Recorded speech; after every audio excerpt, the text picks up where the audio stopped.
வணக்கம். எல்ஐசி ஏஜென்ட்ஸாக பணியாற்ற, அதாவது ஆயுள் காப்பீட்டு முகவராக பணியாற்ற ஐஆர்டிஏ ரெகுலேஷன்ஸின் படி 25 மணி நேர ட்ரெய்னிங் மற்றும் குவாலிஃபையிங் எக்ஸாம்ஸ் பாஸ் செய்ய வேண்டும். அந்த குவாலிஃபையிங் எக்ஸாமினேஷனுக்கான சிலபஸ் IC38. இந்த IC38ல் 21 சாப்டர்ஸ் இருக்கின்றன. அந்த 21 சாப்டர்ஸ் 21 அத்தியாயங்களை பற்றியும் சுருக்கமாக இங்கே பார்க்கலாம். இந்த வீடியோவில் முதல் 5 சாப்டர்ஸ் தமிழில் சுருக்கமாக விவரித்துள்ளேன். இது எல்ஐசி முகவராக குவாலிஃபையிங் எக்ஸாம் எழுதும் நண்பர்களுக்கு பயனுள்ளதாக இருக்கும் என நம்புகிறேன். நன்றி. Chapter 1 introduction to insurance. காப்பீடு அறிமுகம். காப்பீட்டின் அடிப்படைகளையும் அது எப்படி தோன்றியது மற்றும் எவ்வாறு செயல்படுகிறது என்பதையும், பொருளாதார நஷ்டத்திற்கு எதிராக காப்பீடு எப்படி உதவுகிறது, எப்படி செயல்படுகிறது என்பதையும் அறியலாம்.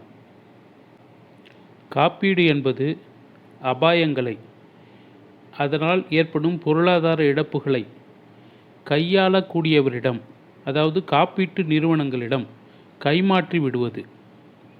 ஒரு சிலரின் எதிர்பாராத இழப்புகளை, அதே போன்ற எதிர்பாராத இழப்புகளை சந்திக்க இருக்கும் பலரால் பகிரப்படுவது காப்பீடு எனப்படும். காப்பீடு எவ்வாறு செயல்படுகிறது? பொருளாதார மதிப்பு கொண்ட ஒரு சொத்து இருக்க வேண்டும். இந்த சொத்துக்கள் எதிர்பாராத நிகழ்வுகளால் மதிப்பிழக்கக்கூடும். இந்த மதிப்பிழப்பு அல்லது பயனிழப்பு அபாயம் எனப்படும். அபாயம், அதாவது ரிஸ்க் எனப்படும். இந்த அபாயம் ஏற்படுவதற்கான காரணங்கள் ஆபத்து, பெரில் எனப்படும். ஒரே மாதிரியான அபாயங்களை சந்திக்க நேரிடும் பல நபர்கள் இணைந்து பணம் செலுத்தி அதே மாதிரியான இழப்பு நேரிடும் ஒரு சில நபர்களின் இழப்புகளை பகிர்ந்து கொள்ளுதல் காப்பீடு எனப்படும். காப்பீட்டின் துவக்கம்.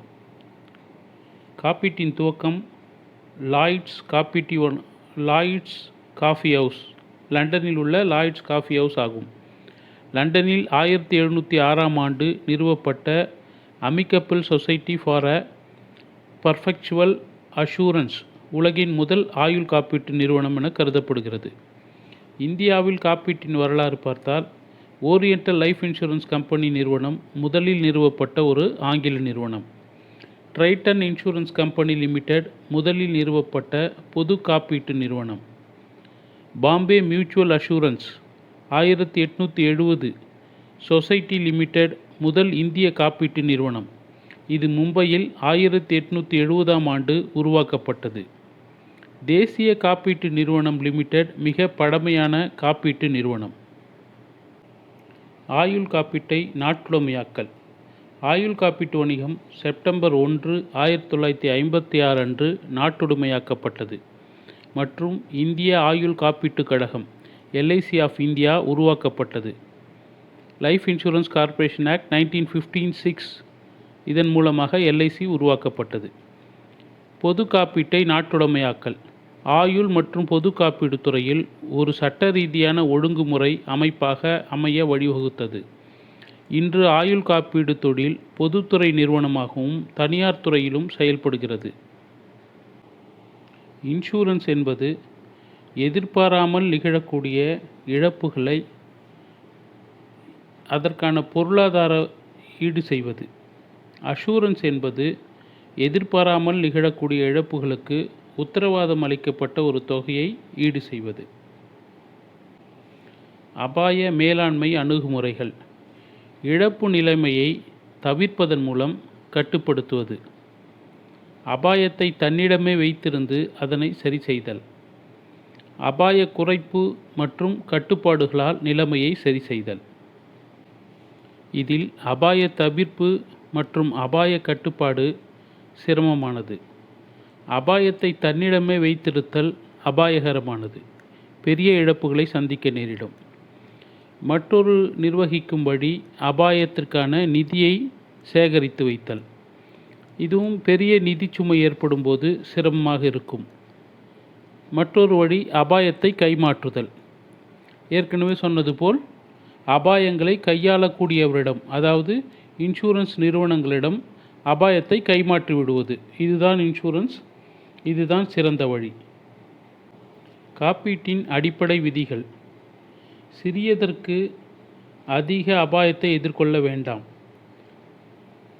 உதாரணமாக ஒரு பேனா, அது தொலைந்து விட்டால் நாம் ₹5 ₹10 கொடுத்து பேனா வாங்கிக்கலாம். அதற்காக ஒரு இன்சூரன்ஸ் போட வேண்டிய அவசியம் இல்லை. இழக்க முடிந்ததை விட அதிகமான அபாயத்தினை எதிர்கொள்ள வேண்டாம். இழக்க முடிவதை விட அதிகமான அபாயத்தின் மதிப்பீடு இருக்கக்கூடாது. கவனமாக அபாயத்தின் சாத்தியமுள்ள வெளிப்பாடுகள் அனைத்தையும் படிக்கவும். சமூகத்தில் காப்பீட்டின் பங்கு. முதலீடுகள் பெரிய அளவில் சமூகத்திற்கு பயனளிக்கிறது. தொழில் மற்றும் வர்த்தகம் சமூகம் மற்றும் நாடு முழுவதும் பல நேரடி மற்றும் மறைமுக நன்மைகளை வழங்குகிறது. ஒரு துறையின் மூலதனத்தை பாதுகாத்து வணிகம் மற்றும் தொழிலை வளர்ப்பதற்கு உதவுகிறது. சாப்டர் 2, வாடிக்கையாளர் சேவை, கஸ்டமர் சர்வீஸ். வாடிக்கையாளரின் சேவைகள் முக்கியத்துவம் வாய்ந்தது. அதுவும் இன்சூரன்ஸ் துறையில் இன்டான்ஜிபிள் ப்ராடக்ட் தான் நாம் சேல் பண்ணுறோம். இன்டான்ஜிபிள் ப்ராடக்ட்னா தொட்டு உணரக்கூடிய பொருள் அல்ல, பார்த்து ரசிக்கக்கூடிய பொருள் அல்ல. இத்தகைய பொருளை தான் நாம் விற்பனை செய்யும்போது இங்கே வாடிக்கையாளர் சேவை மிக முக்கியமாக கருதப்படுகிறது. வாடிக்கையாளர்களின் மகிழ்ச்சித்தன்மை முகவர்களையும் காப்பீட்டு நிறுவனங்களையும் வளர்க்கும். வாடிக்கையாளர் வாழ்நாள் மதிப்பு என்பது நீண்டகால அடிப்படையில் வாடிக்கையாளருடன் ஒரு வலுவான உறவை உருவாக்குவதிலிருந்து பெறப்படும் பொருளாதார பயன்களின் கூட்டலே ஆகும். வாடிக்கையாளர் சேவை வழங்குவதில் காப்பீட்டு முகவரின் பங்கு. விற்பனை செய்யும் இடம், பாயிண்ட் ஆஃப் சேல். பாலிசிகள் குறித்து அவருக்கு சரியான ஆலோசனை தந்து வாடிக்கையாளர்களின் தேவைகளை உணர்ந்து செயலாற்ற வேண்டும். அபாய மேலாண்மை ஆலோசகர், தீர்வுகள் வடிவமைப்பாளர் போன்ற திறன்களை பெற்றிருக்க வேண்டும். வாடிக்கையாளரின் தேவைகளை புரிந்து கொண்டு அதற்கான தீர்வாக சரியான திட்டங்களை முன்னிறுத்துவது, பரிந்துரைப்பது இதில் அடங்கும். தனிப்பட்ட பொருளாதார திட்டமிடல் ஆலோசகர், நிதி ஆலோசகர், பர்சனல் ஃபினான்ஷியல் பிளானர் அண்ட் அட்வைசராக செயல்பட வேண்டும். முன்மொழிவு கட்டம், ப்ரப்போசல் ஸ்டேஜ். முன்மொழிவு படிவத்தில் உள்ள ஒவ்வொரு கேள்விக்கும் விடையளித்து நிரப்பப்பட வேண்டும். கூடுதல் விவரம் தேவையெனில் முகவர் தெரிந்து செய்ய வேண்டும். முன்மொழிவு படிவத்தை பூர்த்தி செய்வதற்கு வாடிக்கையாளர்களுக்கு உதவ வேண்டும். அவர்களின் சந்தேகங்களை தீர்த்து விளக்கங்களை அளிக்க வேண்டும். ஏற்பு கட்டம், அண்டர்ரைட்டிங் ஸ்டேஜ். வாடிக்கையாளரிடம் முகவர் தனது பொறுப்பை உணர்ந்து தகவல்களை உறுதி செய்ய வேண்டும். முதல் பிரீமியம் ரசீதை முறையாக அளிப்பதன் மூலம் நன்னம்பிக்கை பெறலாம். வாடிக்கையாளர் மனதில் பாதுகாப்பான தன்மையை உறுதி செய்யலாம். பாலிசி பத்திரத்தை கொடுப்பதன் மூலம் அவரை சந்திப்பதற்கு இன்னொரு வாய்ப்பு, அவரிடம் நன்மதிப்பை பெறலாம். பாலிசி ஆவணம் வழங்குதல், கூடுதல் சந்திப்பு வாடிக்கையாளருக்கு முகவருக்கு ஒரு நல்ல வாய்ப்பாக அமையும். பாலிசி புதுப்பித்தல், வணிக நடைமுறைக்காகவும் நல்லுணர்வுக்காகவும் காலாவதியான பாலிசிகளின் தகவல்களை கூறி பரிமாறிக்கொள்ளுதல் சிறப்பை தரும்.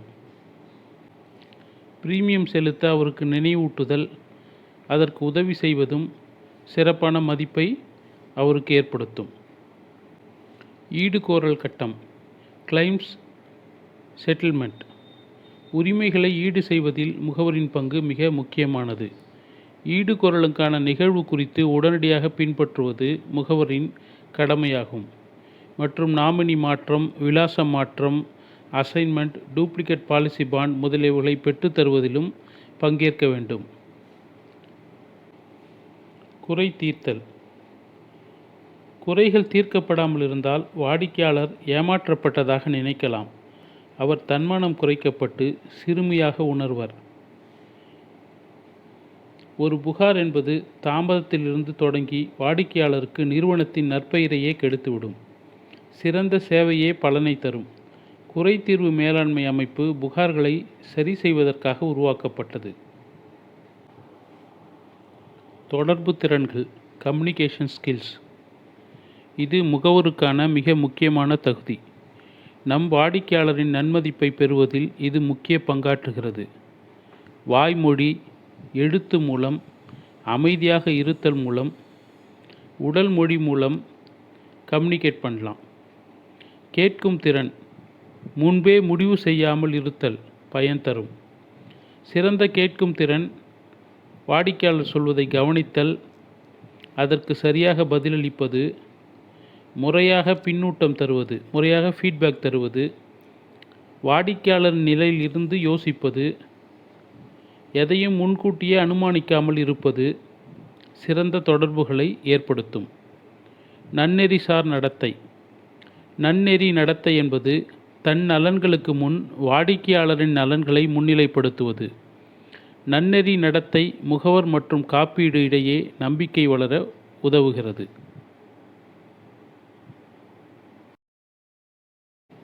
சாப்டர் 3, குறைதீர்வு மேலாண்மை, grievance redressal management. Insurance Regulatory and Development authority IRDA பல்வேறு குறைதீர்வு முறைகளை நெறிப்படுத்தி இருக்கிறது. இவை பாலிசிதாரரின் நலன், பாலிசி ஹோல்டர்ஸ் இன்ட்ரஸ்ட் ரெகுலேஷன் 2002 இன் கீழ் வரும். IRDA அதாவது insurance Regulatory and Development authority ஒழுங்கு விதிகளில் ஒரு காப்பீட்டு நிறுவனம் நுகர்வோருக்கு வழங்க வேண்டிய சேவைகள் மற்றும் அதன் நலன்களை பாதுகாக்கும் பொருட்டு 2002ஆம் ஆண்டு குறைதீர்வு நுட்பங்களை சரி செய்ய வழிகாட்டுதல்களை ஏற்படுத்தியுள்ளது. ஒருங்கிணைந்த குறைதீர் மேலாண்மை அமைப்பு integrated grievance management system IGMS ஒருங்கிணைந்த குறைதீர் மேலாண்மை அமைப்பு IRDAவால் துவங்கப்பட்டது. அது காப்பீட்டுத் துறையில் குறைதீர்வு முறைகளை கண்காணிப்பதற்கு ஓர் கருவியாக செயல்படுகிறது. ஒரு தகவலின் களஞ்சியமாகவும் காப்பீடு துறையில் உள்ள குறைதீர்வு முறைகளை கண்காணிப்பதற்கும் உருவாக்கப்பட்டது. புகார்களை பதிவு செய்ய முடியும். அந்த புகாரின் தன்மை, தீர்ப்பதற்காக எடுத்துக்கொள்ளும் கால அவகாசம் எல்லாவற்றையும் இது கண்காணிக்கிறது. நுகர்வோர் பாதுகாப்பு சட்டம் 1986, கன்சியூமர்ஸ் புரொடெக்ஷன் ஆக்ட் 1986. இது நுகர்வோரின் உரிமைகளை சிறந்த முறையில் வழங்குவதற்கும் பிரச்சினைகளுக்கு தீர்வு காண்பதற்கும் ஏற்படுத்தப்பட்டுள்ளது. சர்வீஸ் சேவைகள் என்பது என்னவென்றால் வங்கி, நிதி நிறுவனங்கள், போக்குவரத்து நிறுவனங்கள், இன்சூரன்ஸ் நிறுவனங்கள் இவையெல்லாம் அளிப்பது சேவைகள் எனப்படும். கன்சியூமர் ஒரு பொருளையோ சேவையோ பெறுபவர் கன்சியூமர் எனப்படுவர். டிஃபெக்ட் குறை, தரத்தில் குறைவு, செயல்பாடு, சேவைகளில் குறை இவையெல்லாம் டிஃபெக்ட் எனப்படும். கம்ப்ளைண்ட் குறைகளை பற்றி எழுத்து மூலம் தெரிவிப்பது கம்ப்ளைண்ட் எனப்படும். கன்சியூமர் டிஸ்பியூட் சேவை தரும் நிறுவனம் குறைகளை மறுப்பது. கன்சியூமர் டிஸ்பியூட் ரிட்ரஸல் ஏஜென்சி நுகர்வோர் வழக்கு குறைதீர் முகமைகள். நுகர்வோர் வழக்கு குறைதீர் முகமைகள். மாவட்ட மன்றம் மத்திய அரசால் நிறுவப்பட்டது. 20 லட்சம் ரூபாய் வரையிலான பொருட்கள் மற்றும் சேவைகள் மாவட்ட மன்றத்தில் முறையிடலாம். மாநில ஆணையம் மாநில அரசால் நிறுவப்பட்டது. 20 லட்சம் ரூபாய்க்கு அதிகமாக, ஆனால் 100 லட்சம் அதாவது 1 கோடி ரூபாய்க்கு மிகாத மதிப்புடைய பொருட்கள் மற்றும் சேவைகள் இங்கே முறையிடலாம். தேசிய ஆணையம் ஒவ்வொரு மாவட்டத்திலும் மாநில அரசால் நிறுவப்பட்டது. 100 லட்சம் ரூபாய்க்கு, 1 கோடி ரூபாய்க்கு மேற்பட்ட மதிப்புடைய பொருட்களுக்கு ஏற்படும் டிஸ்பியூட்களை இங்கு முறையிடலாம். இந்த 3 முகமைகளும் குடிமை நீதிமன்றத்தின் அதிகாரத்தை பெற்றுள்ளது. ஒரு புகார் பதிவு செய்வதற்கான நடைமுறை எவ்வித கட்டணமும் இன்றி தானாகவோ அல்லது முகவர்களின் உதவியாலும் புகாரை பதிவு செய்யலாம். நுகர்வோர் குறைதீர்மன்ற ஆணைகள். நுகர்வோர் குறைதீர்மன்ற ஆணைகள் குற்றச்சாட்டுகள் நிரூபிக்கப்பட்டால் இழப்புக்கு ஏற்ப கட்டணத்தை திருப்பிக் கொடுத்தல், இழப்பீட்டுத் தொகை வழங்குதல், பற்றாக்குறைகளை அகற்றுதல், செலவு தொகையை தருதல், வர்த்தக நடைமுறைகளை நிறுத்துதல் போன்ற நடவடிக்கைகள் நடைபெறும். புகார்களின் இயல்புகள். நுகர்வோர் புகார்கள் பெரும்பாலும் ஈடுகோரல் தீர்வுகளில் ஏற்படும் தாமதம், தீர்க்கப்படாமல் தள்ளுபடி செய்தல் போன்றவைகளால் புகார்கள் வருகின்றன. அதாவது கிளைம் செட்டில்மெண்ட்டில் தான் நிறைய டிஸ்பியூட் வரும். கிளைம் செட்டில் பண்ணாமல் இருக்கிறது அல்லது தாமதப்படுத்துறது, இதில் தான் நிறையா புகார் வரும். காப்பீட்டு குறைதீர் அதிகாரி, இன்சூரன்ஸ் ஓம்பட்ஸ்மன், காப்பீடு பெற்றவருக்கும் காப்பீடு அளிப்பவருக்கும் இடையேயான பரஸ்பர ஒப்பந்தத்தின் மூலம் காப்பீடு குறைதீர் அதிகாரி இன்சூரன்ஸ் ஓம்பட்ஸ்மன் மத்தியஸ்தராக ஆலோசகராகவும் செயல்படுகிறார். குறைதீர் அதிகாரி பாராபட்சமின்றி புகாரை தீர்ப்பதே இதன் நோக்கமாகும். காப்பீடு குறைதீர் அதிகாரியிடம் புகார் செய்த பின் குறையின் தன்மை மற்றும் அளவு குறித்த மதிப்பீடு மற்றும் கோரப்படும் இழப்பீடு ஆகியவற்றை ஆவணங்கள் மூலம் சட்டப்பூர்வமாக கையொப்பமிட்டு அனுப்பப்படல் வேண்டும். காப்பீடு குறைதீர் அதிகாரியின் பரிந்துரைகள் புகார் பெறப்பட்ட 15 நாட்களுக்குள் ஆவணங்கள் மூலம் தெரிவிக்க வேண்டும். காப்பீடு இழப்பை ஈடு செய்யுமாறு இருந்தால் அதற்கு ஏற்றாற்போல் தீர்ப்பினை அதிகாரி வழங்குவார். புகார் பெறப்பட்ட தேதியிலிருந்து 3 மாத காலத்திற்குள் தீர்ப்பு வழங்கப்பட்டு தீர்ப்பு தொகை 20 லட்சம் ரூபாய்க்கும் மிகாமல் இருக்க வேண்டும். அதாவது இன்சூரன்ஸ் ஓம்பட்ஸ்மன்ட்டுக்கு ஒரு கேஸ் போகுது அப்படின்னா அதற்கான தீர்ப்பு 3 மாதத்திற்குள் வழங்கப்படல் வேண்டும். சாப்டர் 4 காப்பீடு முகவர்களின் ஒழுங்குமுறை அம்சங்கள். Regulatory aspects of insurance agent. வாடிக்கையாளர்களுக்கு இருக்கும் சில பொதுவான சந்தேகங்கள். காப்பீடு சட்டப்பூர்வமானதா? முகவர்கள் சட்டத்தால் அங்கீகரிக்கப்பட்டவரா? காப்பீட்டு நிறுவனங்கள் ஒழுங்குமுறைப்படுத்தப்பட்டதா? வழங்கப்படும் ஆவணங்கள் சட்டப்பூர்வமாக செல்லத்தக்கதா? இழப்புகளை ஈடு செய்யுமா என்பதெல்லாம் வாடிக்கையாளரின் சந்தேகம். இந்த சந்தேகங்களுக்கு பதிலளிக்கும் விதமாக காப்பீடு வணிகம் ஒழுங்குமுறைப்படுத்தப்பட்டிருக்கிறது. அந்த காப்பீட்டு ஒழுங்குமுறையின் அவசியம் என்பது பாலிசிதாரரின் நலனே அதில் பிரதானம்.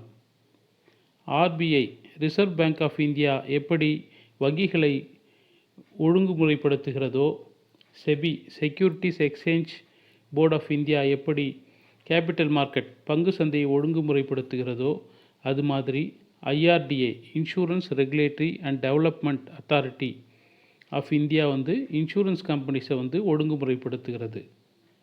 இன்சூரன்ஸ் ரெகுலேட்டரியோட ஃப்ரேம் ஒர்க் இன்சூரன்ஸ் ஆக்ட் 1938 கீழ் இயங்குகிறது. இதுதான் காப்பீடு வணிகத்தை நிர்வகிக்கிறது. IRDA Insurance Regulatory and Development Authority 2000 ஏற்படுத்தப்பட்டது. விற்பனையின் போது, சேவைகளின் போது, ஈடுகோரல் போது, செலவுகள், முதலீடுகள், வாடிக்கையாளர்களுக்கு ஈடு செய்யும் நிதி பலம் இதெல்லாம் அந்த நிறுவனத்திற்கு இருக்கிறதா என்பதை ஐஆர்டிஏ கண்காணிக்கிறது. காப்பீடு முகவர்களுக்கான ஒழுங்குமுறை மற்றும் செயல்பாடு முறைகள். இன்சூரன்ஸ் ஆக்ட் 1938 செக்ஷன் 42 படி முகவராக பணியாற்ற முறையான லைசன்ஸ் தேவை. ஐஆர்டிஏ அந்த லைசன்ஸ் வழங்கும். காப்பீட்டு நிறுவனங்கள் அப்பாயின்மெண்ட் லெட்டர் வழங்கும்.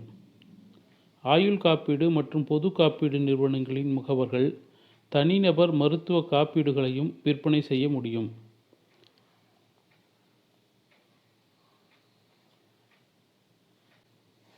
காப்பீடு முகவராவதற்கு குறைந்தபட்ச கல்வி தகுதி 10th பாஸ். 25 மணி நேரம் ட்ரைனிங் அட்டன் செய்ய வேண்டும். ப்ரீ ரெக்ரூட்மெண்ட் எக்ஸாம் பாஸ் செய்ய வேண்டும். இது செய்து முடித்தால் Insurance Regulatory and Development Authority அவர்களுக்கு லைசன்ஸ் வழங்குவார்கள். Agents code of conduct. தங்கள் வணிக உரிமையை லைசன்ஸை வாடிக்கையாளர் கேட்கும்போது காண்பிக்க வேண்டும். திட்டங்களை பற்றி சரியாக விளக்க வேண்டும். சரியான பிரீமியத்தை கூற வேண்டும். நடத்தை விதி. காப்பீட்டு முகவர் காப்பீட்டாளரின் அடையாளத்தை காட்ட வேண்டும். அதாவது லைசன்ஸை காட்டணும். நியமன கடிதத்தை காட்ட வேண்டும். தேவைப்படும் போது தகவல்களை விரிவாக கூற வேண்டும். பாலிசிதாரரின் தேவைகளுக்கு மிகவும் ஏற்ற தயாரிப்பை மற்றும் ஆலோசனைகளை கூற வேண்டும். தேவையெனில் வசூலிக்கும் பிரீமியம் தொகையை தெரிவிக்கலாம்.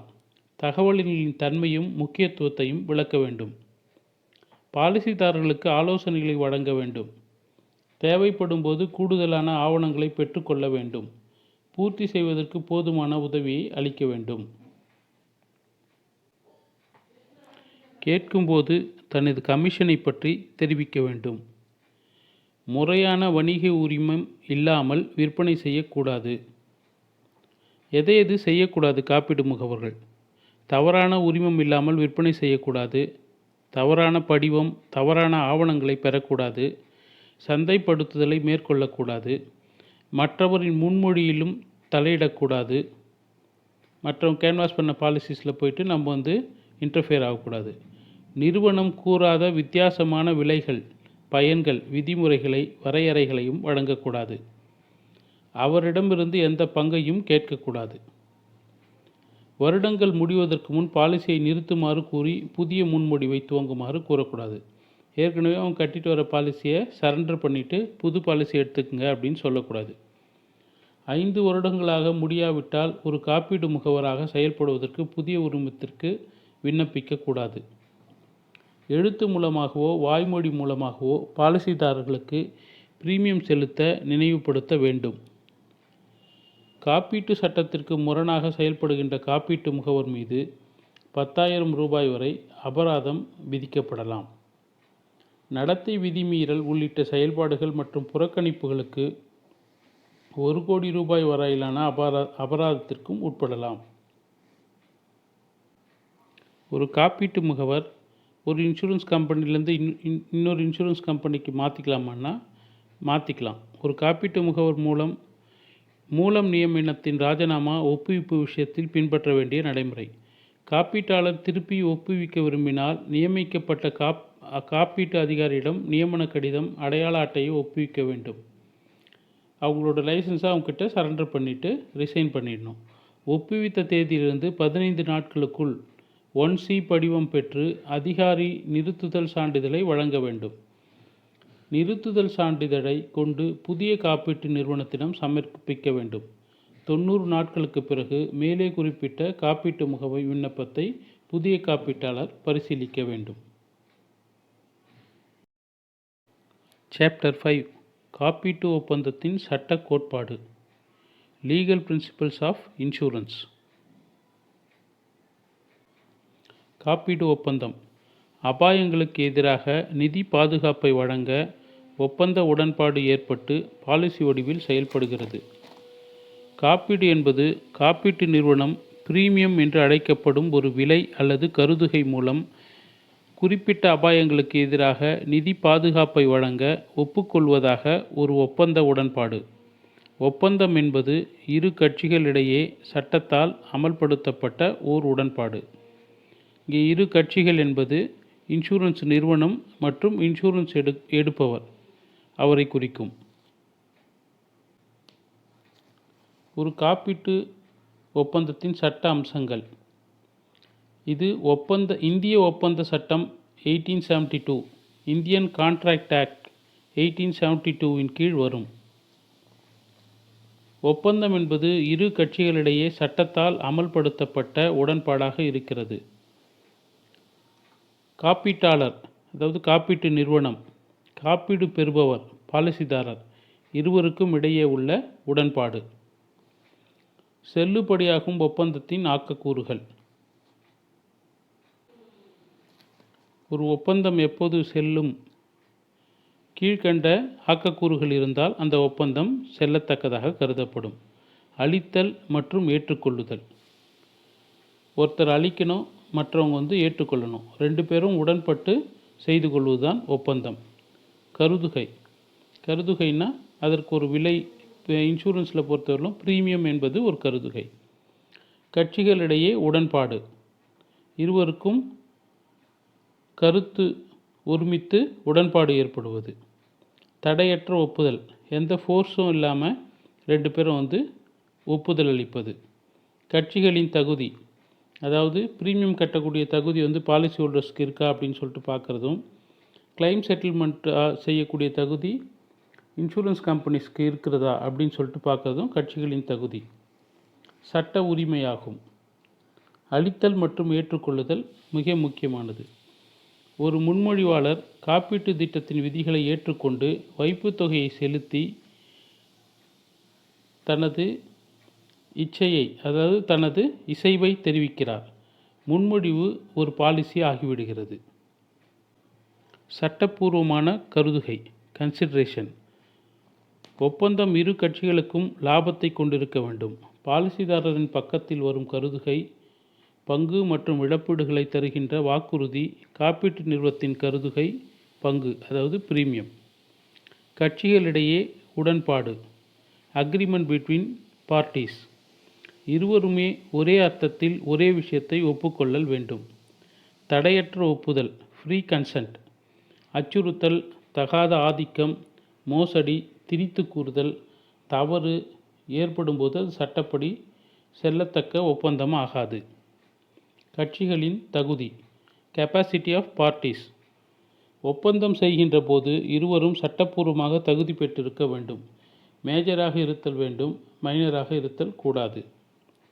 சட்ட உரிமை லீகாலிட்டி. ஒப்பந்தத்தின் உள்ளது சட்டப்படி இருக்க வேண்டும். காப்பீடு ஒப்பந்தத்தின் சிறப்பம்சங்கள். காப்பீடு ஒப்பந்தத்தில் இருக்கும் சிறப்பு பகுதிகள் உபரிமா ஃபைட்ஸ், அதாவது அதீத நன்னம்பிக்கை. உன்னத நன்னம்பிக்கை காப்பீடு கோட்பாடுகளில் ஒன்றாகும். அனைத்து அடிப்படை உண்மைகளையும் தானாகவே வெளியிடல் வேண்டும். பாலிசி ஹோல்டர்ஸ் அவரை பற்றின விஷயங்கள் அவரே சொல்ல வேண்டும். ஒவ்வொரு பாலிசி ஹோல்டரையும் போய் பார்த்து பாலிசி கொடுக்க முடியாது.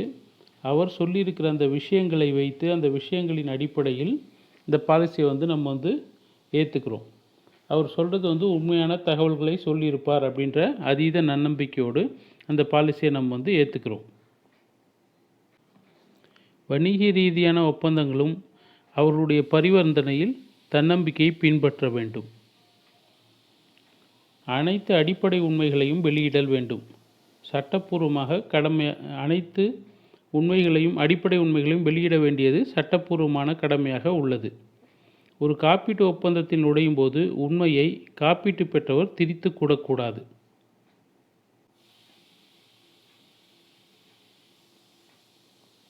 காப்பீடு பற்று இன்சூரபிள் இன்ட்ரெஸ்ட்.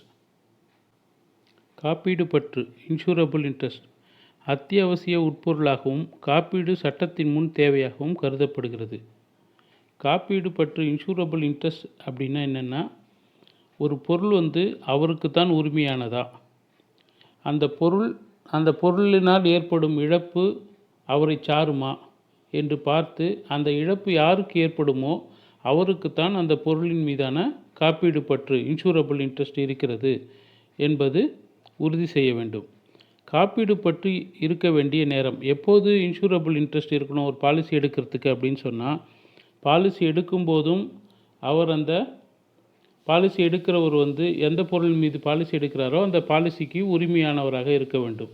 அதே மாதிரி கிளைம் வாங்கும் போதும் அவர் அந்த இழப்பு நடந்தது இல்லையா அந்த பொருளுக்கான உரிமையாளராக இருக்க வேண்டும். இந்த இன்சூரபிள் இன்ட்ரெஸ்ட் பாலிசி எடுக்கும் போதும் அவரிடம் இருக்க வேண்டும். அதே மாதிரி கிளைம் வாங்கும் போதும் அதை பார்த்து தான் அவருக்கு செட்டில் பண்ண முடியும். கருத்து வேறுபாடு உள்ள வழக்கில் ஒப்பந்தத்தை ரத்து செஞ்சுட்டு போடலாம். அதாவது மெட்டீரியல் ஃபேக்ட்ஸை இன்ஃபர்மேஷன்ஸை மறைச்சிருக்காரு அப்படின்னு தெரிஞ்சால் அந்த கான்ட்ராக்டை கேன்சல் பண்ணிடலாம்.